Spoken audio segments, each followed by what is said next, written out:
What's up guys, today we have the HeyBike Sola. It's a commuter style electric bike for under 1,200 bucks at the time of this recording, and it has a torque sensor, which is the good kind of pedal assist. So in the next few minutes, I'm gonna unbox it, show you everything up close, then we'll take it out for a full review.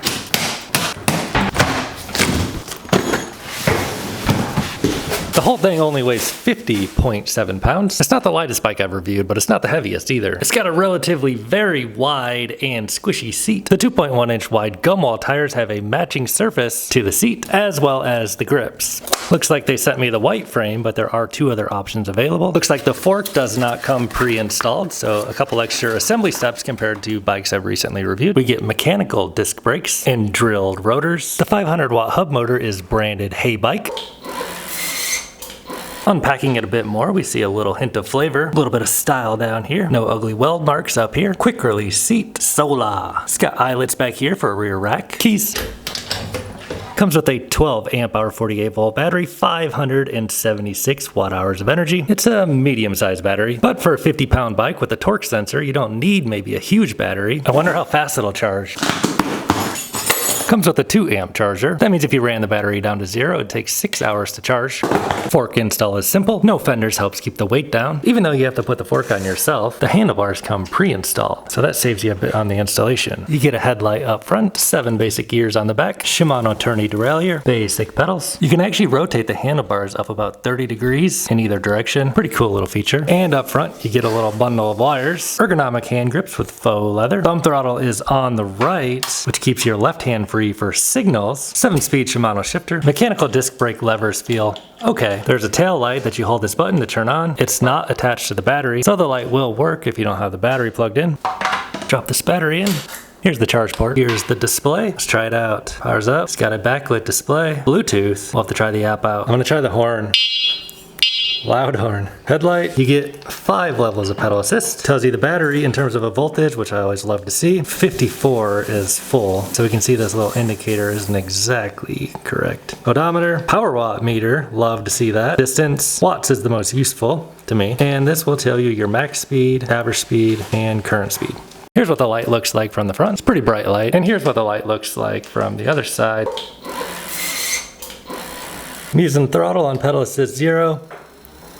Full throttle shows the motor output to be, well, the throttle will take us up to 22, but it only takes 50 watts of energy to do that. Under load, that will change. So you download the app and then you add bike, connects up via Bluetooth, connect, add Sola, and we get to pick your color. Success. It says we're 100% charged. So check it out. You can see the bike's on in the background. You can turn the bike on and off. I'll press the bike off. See the light turn off. Then there's also proximity unlock and auto lock. Definitely not necessary, but kind of cool features. Another thing you can do on this app is adjust the top speed. So 28 is the max, but you can bring it all the way down to 0, which is a little bit confusing if the top speed is 28, because this is listed as a class 2 e-bike, which should top out at 20. So we'll see how it does outside. We'll check our official distance with the GPS. We're gonna start this ride out on 53 volts, which is about 85% charged. And as always, we're gonna do the 20% hill grade test on the Sola to start this ride out. I weigh 200 pounds, throttle only. This is only a 500 watt motor, full throttle on pedal assist 0. Do not have high hopes for this bike climbing this hill. Does not claim to be able to do it either. It's actually really not bad torque for a 500 watt motor. So we get a bit of a rollout to start here, going about 6 miles an hour, full throttle now, a little bit ahead of the hill. It's showing 700 watts on the meter here, and it actually has almost enough power to pull us up with a bit of a rollout with no pedaling. So actually really not bad, but let's try it one more time with a bit of a rollout. So let's go ahead and put it on pedal assist 5, and I'm on gear 1, and let's see what it can do now with pedaling. Yeah, that makes a huge difference. Just putting a little bit of our own power in, and just one more test here. Now what we're gonna do is start at the bottom from a stop and the lowest gear, pedal assist 5. Oh wow, this thing actually has pretty decent torque. Like I'm pedaling, pedal assist 5, 700 watts, nice. So this motor is actually decently strong. I was pleasantly surprised with its ability to climb that 20% grade. It really did pretty well in that hill. One thing I am noticing about this bike is the throttle only works on pedal assist 0. If I put it to like 1 or 2 or 3, throttle does nothing. I'll have to check the settings and see if that changes. Let's go ahead and see what the 0 to 20 speed is on this bike under throttle only. I weigh 200 pounds, almost full charge, 52.7 volts, ready, go.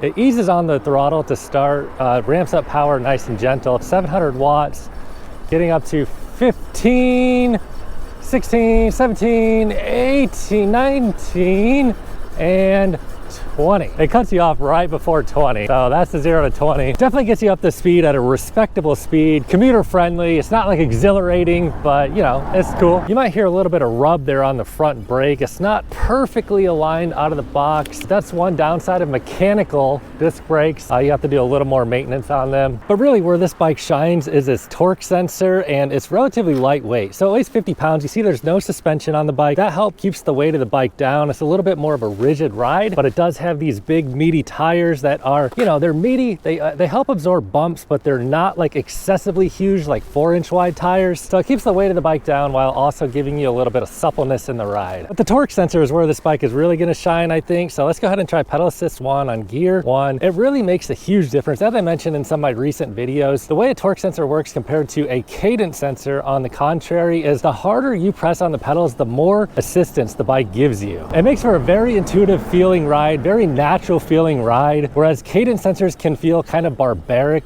in their power delivery. Let's crank it up a few gears here. On gear 3, seat on this bike is nice and cushy and wide. Cruising at 12 miles an hour, the bike will give me about 52 watts of power. We can see right there on the power meter. Let me go ahead and push a little harder, and we can see immediately it bumped up to 200 watts. And then I'm pedaling a little lighter, it bumps down, harder, 300 watts. So very responsive torque sensor on this bike, very natural feeling ride. Let's crank it on up to pedal assist 2 now, bump it up another gear to 4, and wow, very responsive torque sensor. This is a very nice bike to ride. Feels like riding a bicycle on juice pretty much. So I'm gonna go ahead, put it on pedal assist 3. Now really just bump it on up to like gear 6, and that's just gonna give us access to basically more power. So I'm really not pedaling very hard at all, but the bike will now give me like 100 watts under very light pedaling. If I just pedal a little bit harder, now it'll give me like 200 watts, a little bit harder, 400 watts. Now we're on pedal assist 3. Let's just bump it straight on to 5 now. So now with it on pedal assist 5, I'm gonna go ahead and just give it more effort. Now it's giving me like 500 watts, and I'm really putting in a lot of power. Okay, so now we're hitting 20 miles an hour, which is top speed,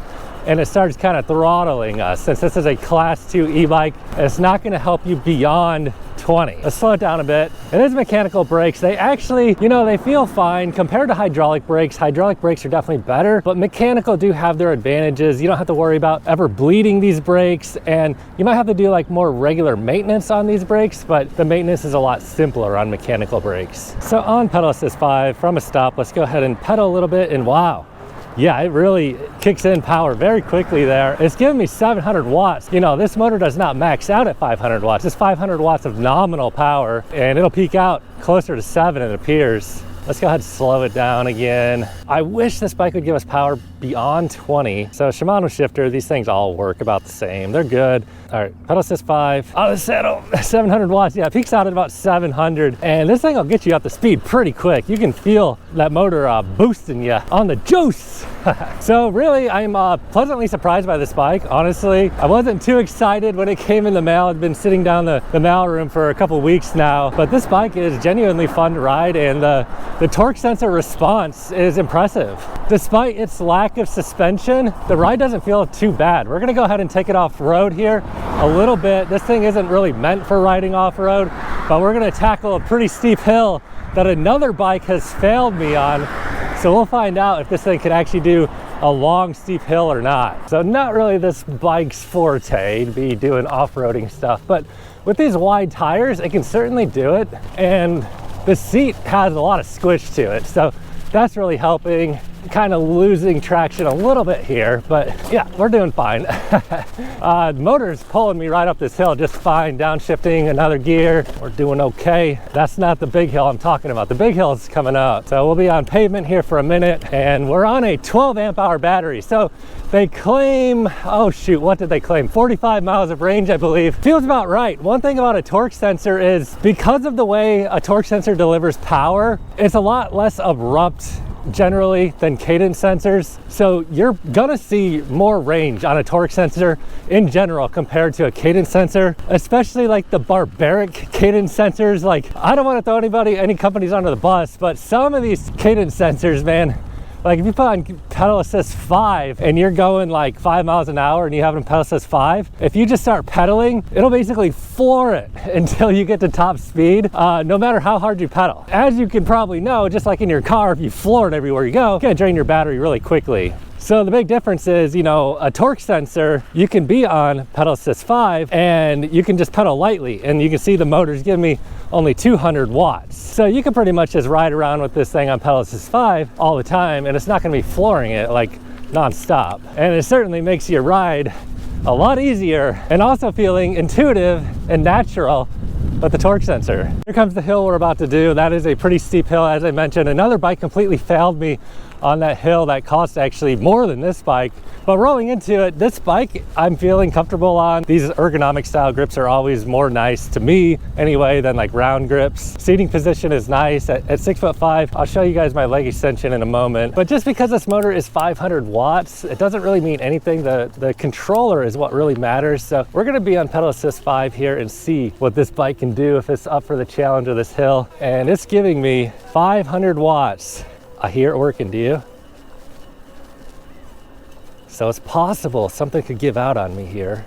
The battery, the controller, the motor. I'm putting in a decent amount of work here because the motor is giving me 500 watts. I'm on pedal assist 5. Pretty good climb, holding 9 miles an hour. It's really doing pretty good. I don't think it could do this on its own, under throttle only. I definitely don't think I could ride this bike up this without a motor battery. But yeah, HeyBike Sola made it up. I have been on a bike that was not able to do that. They did cost more than this one. So there's the hill we just did. You can tell I'm a little out of breath. Started down there on that road. On a clear day, you could see the Hollywood sign off in the distance. You have to watch another video for that. The seat is a little bit unusually bumpy and squishy, but makes for a pretty plush ride, really. We'll try the brakes out here in just a few. They don't feel the greatest. I never loved the way these mechanical brakes feel, but they certainly feel good enough, especially at this price point. $1,200 on sale, really not a bad value. I'm personally not a huge fan of this big bunch of wires and stuff hanging out here, but at least they do make a pretty good attempt at hiding the wires up in the frame down there. I have reviewed other bikes recently that have a little more clean appearance. Your money doesn't go quite as far as this bike, but you do get a better look and lighter. All right, we'll go down the hill. Hopefully the brakes hold up. They seem to be doing all right.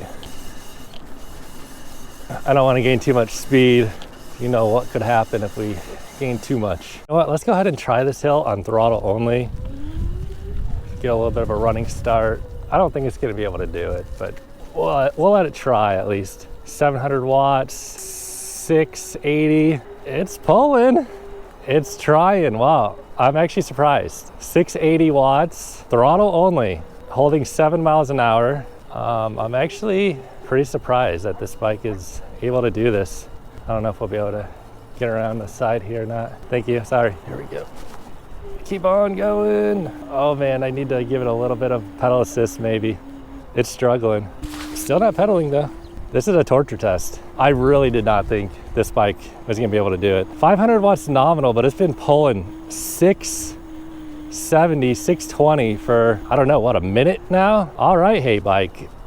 Sola has pretty decent torque and power. I am genuinely impressed that this bike was able to do that. Probably a big reason why this bike was able to do that is because it weighs 50 pounds. Some of these bikes that weigh, 10 more pounds, 60 pounds, or 20 more pounds, 70 pounds. It's just so much more extra weight. And I am a 200-pound rider, so that's not helping it either. I think we're gonna go ahead and log in here and change the bike name from Sola to Beast Mode. Confirm that. In the personalization section, there is something you can change the top speed. It's set at 24. I thought I had 28, but we'll change it to 27.96. I guess that should save. Yeah, let's try it out now. It's also worth noting that there is a pedal assist sensitivity. I have it on 4, which is the highest, but you can change it. One thing that I do find a little bit annoying about this bike, and I don't know if it can be changed or not, but pedal assist 0 is the only mode, the only pedal assist mode that this throttle works. Once I put it on 2, throttle does not work anymore. You just have to use your pedal power. So that is doing nothing. Let me bump it to 5, bounce it up a couple gears, and throttle, yeah, does nothing. So I guess that's why it's a class 2 e-bike. Let's see if we can get above 20 now after I change my settings. No, again, it's just like reducing the power output after I get above 20. So I mean, you could pedal it faster than 20, but the motor, it stops helping you after you get up to 20. Smooth feeling bike though. legit. Play with the brakes a little bit going down this hill this time. Wow, so they actually have like good stopping power. I just have a thing where I don't like mechanical brakes as much. You have to pull the levers harder than hydraulic brakes. But they sure bring this thing to a stop. Yeah, back tire's locking up and front tire is giving me pretty good force. All right, I'll get the wrench out and fix the brakes. It's just not lined up properly. If your brakes are rubbing, what you want to do is just loosen up this top screw and bottom screw, loosen it up, and then grab the brake lever, hold the brake lever in so it's pinching the caliper, then it'll be lined up in the middle, and then tighten them back down. Now it's tightened down, now it should be lined up. Yep, it's not rubbing anymore. Simple fix, brakes are not rubbing any longer. I wish I would have did that earlier now.